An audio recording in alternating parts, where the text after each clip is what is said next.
Hi guys, மகாபாரதத்தோடு வாழ்வோம். விசித்திர வீரியனுக்காக பீஷ்மர் போயிட்டு காசி நாட்டு இளவரசிகளை தூக்கிக்கிட்டு வந்தார் இல்லையா? அந்த அம்பிகைக்கும் அம்பாலிகைக்கும் விசித்திர வீரியனுக்கு கல்யாணம் பண்ணி வச்சுட்டாங்க. அதாவது அவங்க அம்மா தலைமையில் கல்யாணம் நடந்துருச்சு.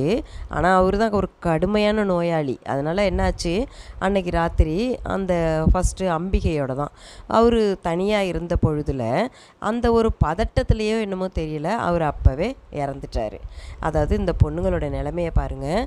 அதுங்க ஒரு நல்ல ஒரு நல்ல வளமான நாட்டோட இளவரசி. அது வளமான நாட்டோட இளவரசியோ ஏழை வீட்டு பொண்ணோ ஏதோ, ஆனால் நோயாளின்னு தெரிஞ்சும் தூக்கிக்கிட்டு வந்து கல்யாணம் பண்ணி வச்சாங்க. கல்யாணம் பண்ணி வச்ச அன்னைக்கு நான் ராத்திரியே அந்த பிள்ளை 2 பேருமே விதவையாக ஆயிட்டாங்க.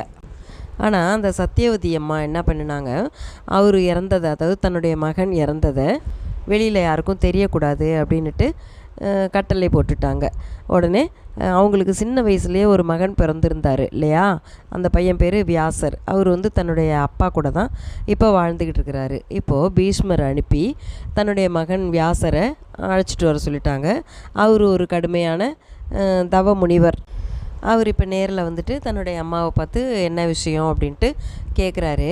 அப்போ இந்த அம்மா சொல்கிறாங்க, இப்போ என்னுடைய பையன் விசித்திர வீரியன் இறந்துட்டான், என் மருமகளுங்க 2 பேர் இருக்கிறாங்க, அவங்களுக்கு இந்த நாட்டு வாரிசு தான் பிறக்கணும், அதாவது என்னுடைய வம்சாவளி தான் இங்கே குழந்தையாக பிறக்கணும், அதனால் உன் மூலமாக அவங்க 2 பேருக்கும் குழந்தை உருவாகணும் அப்படின்ட்டு கேட்டுக்கிட்டாங்க. அந்த முனிவரும் அதுக்கு ஒத்துக்கிட்டாரு. இப்போ இந்த பொண்ணை ஒரு மயக்க நிலைமைக்கு கொண்டு போயிட்டு வியாசரோட ராத்திரி தங்க வச்சுருக்குறாங்க. ஆனால் மயக்கம் எவ்வளோ நேரம் நிற்கும்? அந்த பொண்ணுக்கு ஒரு சுய உணர்வு வந்துருச்சு. சுய உணர்வு வந்த வேகத்துக்கு இவரை பார்த்ததும், ஏற்கனவே அதுக்கு திடீர்னு தூக்கிக்கிட்டு வந்தாங்க, கல்யாணம் பண்ணினாங்க. கல்யாணம் பண்ண உடனேயே புருஷன் செத்து போயிட்டார். இப்போ பார்த்திங்கன்னா திடீர்னு கண்ணு முழிச்சு பார்த்தா யார் கூடயோ அந்த பிள்ளை ஒரு ரூமில் இருக்குது. அது என்ன பண்ணும்? அதால் என்ன பண்ண முடியும்? ஒன்றுமே முடியலை. அந்நிய நாட்டில் வேற இருக்கிறோம் இல்லையா? அதிகபட்சம் அதால் முடிஞ்சது இறுக்கி கண்ணை மூடிக்கிட்டது தான். அடுத்த நாள் காலையில் அவர் வெளியில் வந்தார்.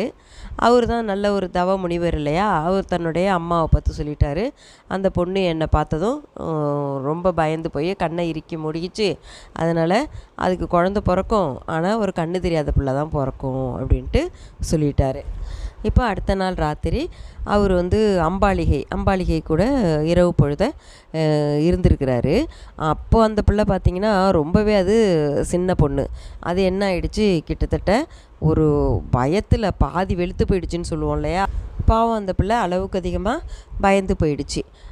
அடுத்த நாள் காலையில் வியாசர் வந்தார். தன்னுடைய அம்மாவை பார்த்து, இந்த பொண்ணு ரொம்ப சின்ன பொண்ணுங்கிறதுனால ரொம்ப பயந்து போயிடுச்சு, அதனால் அது உடம்புல இருந்த ரத்தமெல்லாம் சுண்டி போகிற மாதிரி ஆயிடுச்சு, அதனால் அந்த பிள்ளைக்கு ஒரு குழந்தை பிறக்கும், ஆனால் அது ஒரு திடகாத்திரமான ஒரு ஆண்மகனாக இருக்காது, ஒரு வெளுப்பான ஒரு பிள்ளையாக தான் இருக்கும் அது அப்படின்ட்டு சொல்லிட்டாரு. அதாவது அந்த காலத்தில் ஒரு நோயே இருந்திருக்குது நிறைய பேருக்கு. பிறக்கிறப்பவே அவங்க முற்றிலும் ஒரு வெண்மையாகவே தான் இருப்பாங்க. அவங்களோட தலைமுடி உட்பட எல்லாமே வெள்ளையாகவே தான் இருக்கும். அது மட்டும் இல்லாமல் அந்த குழந்தை வளர்ந்து ஆளாகி ஆம்பளையாக மாறுறப்பையும் அவங்க ஒரு முழுமையான ஒரு ஆணாகவே இருக்க மாட்டாங்க அப்படின்னு அந்த முனிவர் சொல்லிட்டாரு.